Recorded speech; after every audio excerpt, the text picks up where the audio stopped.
Partai Demokrat saat ini menjadi perhatian publik, bukan karena prestasinya, namun karena dua hal blunder yang sedang terjadi. Pertama, rengekan AHY bahwa ada yang mau kudeta partainya, yang katanya dilakukan oleh orang dekat Presiden Jokowi, yakni Muldoko. Kedua, soal dana hibah 9 miliar dari APBD Jatim buat museum pribadi SBY di Pacitan. Padahal Jatim sedang ngutang puluhan miliar ke pemerintah pusat buat pemulihan ekonomi.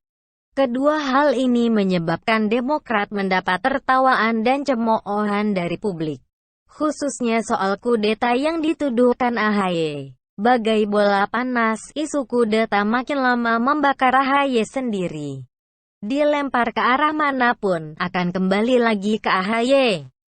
Masak seorang ketua umum partai yang menempatkan diri sebagai oposisi merengek minta diperhatikan oleh Presiden Jokowi terkait urusan internal partainya. Kan koplak. Lalu para senior dan pendiri Partai Demokrat bikin konferensi pers yang membongkar borok-borok lama SBY AHY. Sementara Muldoko yang disalahkan AHY malah mendapatkan simpati dan dukungan publik. Dikirimi banyak karangan bunga oleh warga masyarakat dan didukung kalau mau nyapres. Keceledong AHY. Sementara isu dana hibah 9 miliar dari APBD Jatim buat museum SBY pun bergulir. Awalnya nampak Demokrat berusaha diplomatis mengatasi pertanyaan publik. Andi Arief menyebut bahwa SBY tidak pernah minta dana itu. Pemda Jatimlah yang menawarkannya pada SBY. Sebuah jawaban yang seharusnya cukup dan berfungsi sebagai pernyataan penutup. Ini sebuah strategi komunikasi jika kita tidak mau berdebat panjang. Bertahanlah dan konsisten dengan jawaban itu saja sudah cukup. Dijamin masalah tidak akan berkembang kemana-mana. Nah, anehnya saya lihat pihak Demokrat malah memperpanjang soal museum SBY ini. Mereka malah nyeleneh dari strategi komunikasi buat melokalisir dan memadamkan masalah. Mereka malah makin banyak melemparkan narasi lain. Kelihatannya buat ngeles sih. Pertama, mereka membandingkan pembangunan museum SBY dengan Gra Megawati di Klaten, Jawa Tengah. Seolah Gra Megawati itu milik Ibu Mega. Padahal Gra Megawati adalah gedung serbaguna milik Pemkab Klaten yang akan dimanfaatkan buat kepentingan umum. Masa para kader Demokrat tidak paham soal ini? Kedua, saya menemukan lagi upaya buzzer AHY di Twitter untuk berkilah. Sebuah akun bernama @mediaahi mencuitkan peraturan pemerintah nomor 66 tahun 2015 yang disahkan oleh Presiden Jokowi. Intinya PP ini memperbolehkan museum milik pribadi atau masyarakat untuk mendapatkan bantuan pendanaan dari pemerintah pusat atau daerah. Ya memang tidak ada yang mempermasalahkan soal peraturannya. Tidak ada yang bilang kalau Pemda Jatim tidak boleh memberikan dana hibah buat museum pribadi SBY. Yang dipertanyakan adalah mengapa dana dikeluarkan dari APBD di saat yang sama Pemda Jatim perlu dana buat pemulihan ekonomi sehingga harus ngutang ke pemerintah pusat.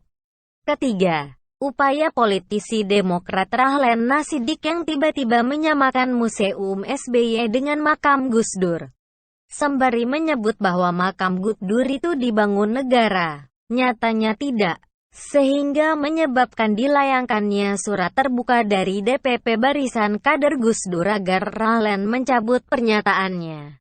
Betul. Tingkah para buzzer dan politisi Demokrat makin menggila terkait museum SBY. Padahal masalahnya sangat simpel, toh dana hibah itu memang belum sampai. Baru akan dicairkan lewat APBD Pacitan tahun 2021. Kalau SBY nggak mau dituding macam-macam ya tinggal tolak saja. Duit 9 miliar itu paling juga hanya seujung kuku buat SBY kan? Mengapa dibikin ruwet, ribet dan sengaja dimainkan isunya hingga kemana-mana? Ke Megawati, ke almarhum Gus Dur.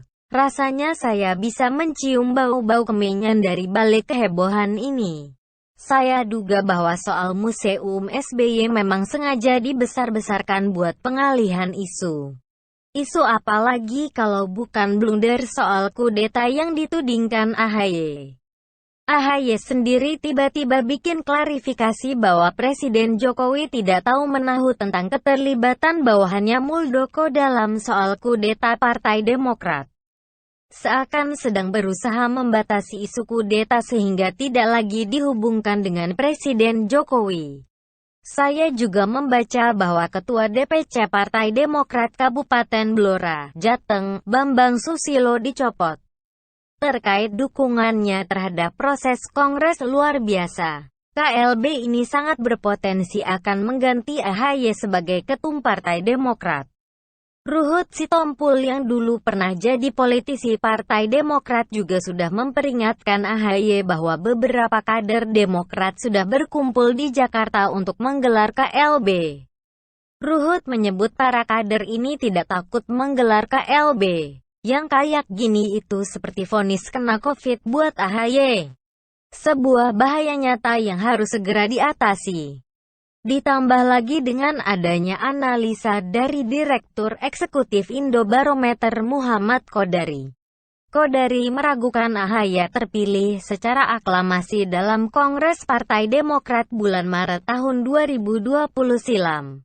Karena belum sampai setahun menjabat, sudah muncul gerakan yang hendak melengsarkan AHY.